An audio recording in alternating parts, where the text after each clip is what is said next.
नमस्कार दोस्तों, मैं हूं नीलम सिंह। आप देख रहे हैं Netaji dot live. Netaji dot live के माध्यम से हमारी ये कोशिश होती है कि हम आप तक आपके पसंदीदा नेताओं के दिए गए वक्तव्य और भाषण को आप तक पहुंचाएं, वो भी असंपादित। आइए आज की इस कड़ी में देखते हैं क्या कह रहे हैं छत्तीसगढ़ के वर्तमान मुख्यमंत्री भूपेश बघेल।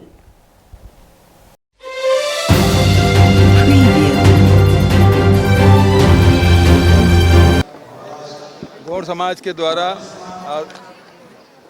आज इसमें दुर्गे भगत जी, जिसे गुरुदादा के रूप में सब जानते हैं, और दुलेश्वरी सिदार जी, जिसे गुरुदाई के नाम से जानते हैं, उनके द्वारा पिछले 16 साल से रायपुर में भोजली महोत्सव का आयोजन किया जाता रहा है और उसमें अनेक बार मैं भी शामिल हुआ और बहुत प्राचीन परंपरा है हमारी छत्तीसगढ़ की, तो उसका निर्वहन कर रहे हैं। सबको बधाई, शुभकामना। आज रसोई गैस की कीमत अचानक 200 रुपये कम हुआ। आपको याद होगा जब हिमाचल प्रदेश का जो चुनाव हो रहा था और उस चुनाव हुआ और उस समय 1 लोकसभा 3 विधानसभा हारे, तो डीजल और पेट्रोल के भाव अचानक गिरा था। लेकिन एक बात मुझे पूछनी है भारतीय जनता पार्टी के लोगों से, ये रेट बढ़ता है तब बोलते हैं कि ये मार्केट से जुड़ा हुआ है, तो कभी 1 रुपया, कभी 10 रुपया, कभी 50 रुपये, इस प्रकार से बढ़ते बढ़ते 400 का सिलेंडर 1200 रुपये पहुंचा। और ये गिराने वाला काम कौन करता है? बढ़ाने वाले तो मार्केट का नाम ले देते हैं, लेकिन 200 रुपये कम किया, इसका फैसला किसने किया? तो जो घटा रहा है वही बढ़ा रहा है। और फिर पहले 400 का 1200 कर लो, उसके बाद 200 रुपये घटा दो। तो ये तो व्यापारियों जैसी बात है। दीपावली समय बोलते हैं ना 50% छूट, 20% छूट, ये उसी प्रकार से पहले 1200 कर लिए, अब 200 रुपये छूट। तो ये तो ठगने वाला काम है। तो भैया अभी जो हुआ है वो कौन सा है? आप अपने समय की बात करो ना। यदि मैं किसी नेता जो अब स्वर्गीय हो गए हैं उसके बारे में बोलता हूं तो उसके बारे में नहीं बोलना चाहिए बोलते हैं, है ना। अब नेहरू जी से सवाल पूछने तो कोई जाएगा नहीं, उसके पास तो जाना पड़ेगा फिर। तो वो उस समय उन्होंने जो काम किया, उसके समय में जो कुछ हुआ, वो उस समय के विपक्ष को उन्होंने जवाब दिया है। आज आपका कार्यकाल है, 9 साल आपका बीत गया है, तो आप जवाब दो ना। बताओ कि नेहरू जी के समय में कितना हुआ था और आपके समय में कितना हुआ। और अभी भी कब्जा हो रहा है, चाहे ढोलकाल की बात हो, चाहे लद्दाख की बात हो, सब गलवान घाटी। तो ये जितने भी हो रहे हैं, अरुणाचल प्रदेश को अपना बता रहे हैं चीन, उसके बारे में क्यों चुप हैं? और उसके जो विदेश मंत्री हैं वो बोलते हैं कि वो बड़े इकोनॉमिक हैं, बड़ा इकोनॉमी ही चीन, इसका से कुछ नहीं बोल सकते।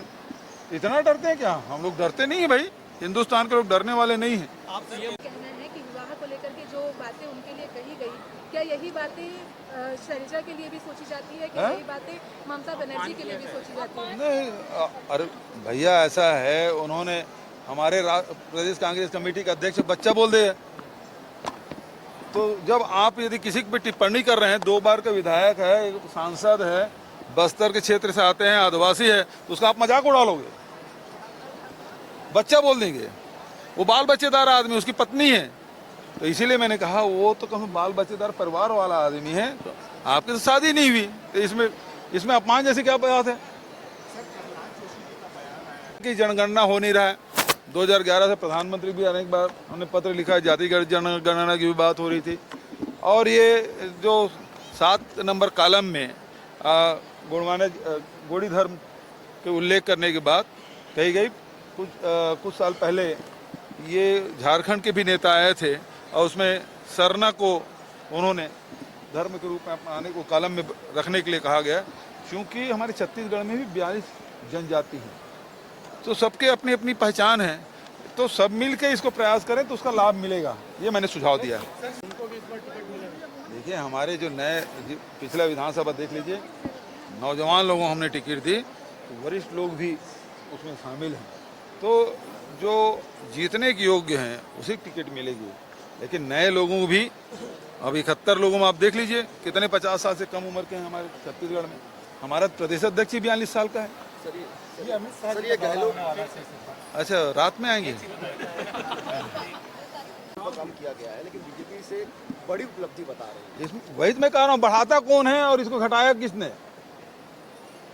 मार्केट के हिसाब से तो अचानक क्या ऐसे क्या हो गया कि 200 रुपये कटौती हुई, और यदि सरकार की सहमति से है तो 200 रुपये क्यों?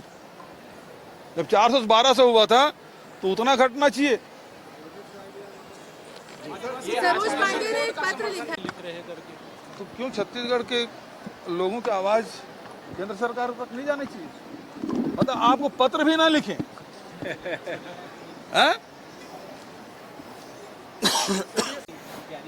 रमन सिंह कह रहे हैं कि पुराने चेहरों को भी इसमें मौका दे रहे हैं और नए चेहरों क्योंकि नए चेहरों को पहले दूसरे में मौका दिया गया। मतलब रमन सिंह के क्लियर हो रहा है मतलब। सरोज पांडे ने एक पत्र आपने देखा क्या कह रहे थे छत्तीसगढ़ के वर्तमान मुख्यमंत्री भूपेश बघेल। इसी तरह हमारे चैनल में बने रहने के लिए चैनल को लाइक करें, शेयर करें और सब्सक्राइब करें। नमस्कार। नेताजी.live के प्रायोजक हैं Satyadeep diagnostic and clinic, Supela, Bhilai.